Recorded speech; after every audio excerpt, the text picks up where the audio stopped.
It occurs to me that when I address this august chamber tonight, I follow my colleagues who have served here for a very long time and with distinction, and that I am new to this chamber and that I have a different perspective. But my comments tonight are not meant without respect, because I have a great deal of respect for those who have spoken in opposition to this amendment. But I have a differing view, Mr. President. I am new to the Senate, as you know. I came here last year in 2009. I didn't have a specific position on earmarks before I got here. I knew that there was a problem with federal spending, but I had not yet made a decision as to whether or not I would support earmarks. And when you hear about a project for your home state, whether it be for a hospital or for a road or for a bridge or for a sewage treatment plant, and for the folks who are at home who are watching this, if they've not yet found Monday Night Football on their television and may have stumbled across C-SPAN, these projects all sound very good, and a lot of them are very good. And I hear from a lot of people in my state wanting me to support a particular project via an earmark. What an earmark is a member-driven appropriation, where a member of Congress says, I want this specific spending for my home state or for an issue or project that I think is important. And they've come to me and they've said, we need this project, we need this funding, we need this research. And it all sounds good. And I think in a world where our financial house was more in order, there could be a role for these earmarks, if transparent. But I can't support them in the situation that we're in. The chairman of the Appropriations Committee, just a few moments ago in his speech, raised the point that this Congress, in last year's budget, was $1.3 trillion in deficit. Now, it is our constitutional responsibility to appropriate. That is what Article 1 says.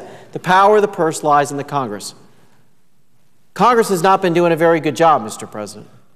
$1.3 trillion in debt, in deficit, in just 1 year. It took 200 years for this country to go $1 trillion in debt, and we just incurred a $1.3 trillion deficit.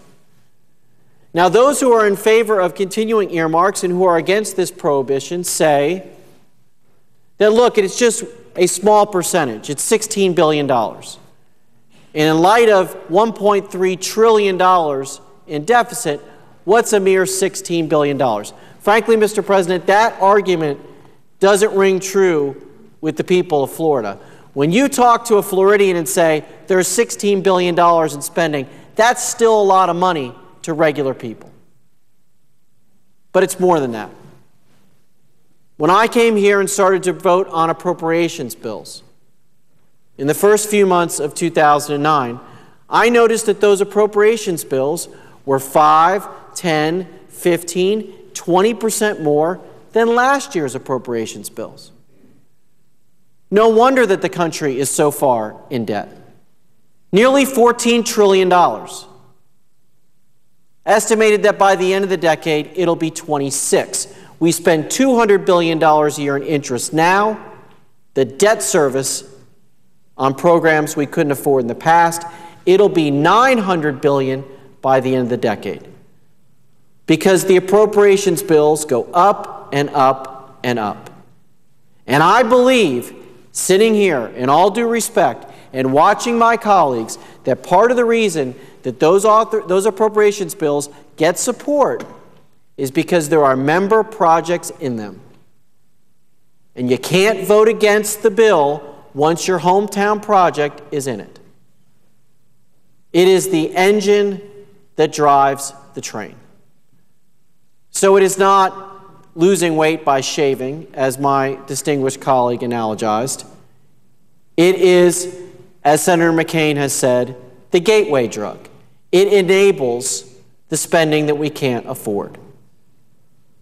Now, we have got to solve these spending problems. The future of this country is in jeopardy. We can't afford $900 billion in interest payments. What will this Congress do when the interest payment alone is $900 billion?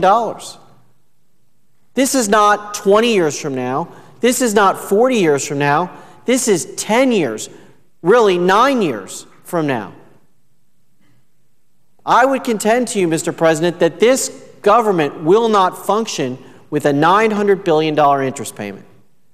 So maybe this is just emblematic. I think it's more than that. But if we can't do the easy things, how is this Congress going to do the hard things? How is it going to cap spending? How is it going to cut spending? The President announced today a moratorium on pay increases for federal employees. Good. That's a good start. But there's 270,000 new federal employees since this administration took over, according to the Cato Institute. 270,000 new employees with average salaries about $70-some thousand a year. We can't nibble around the edges.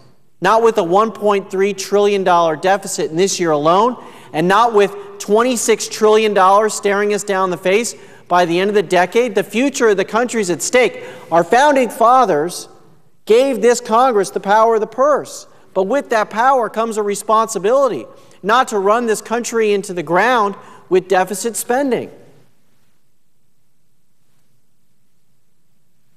So this is an important step. It's a first step.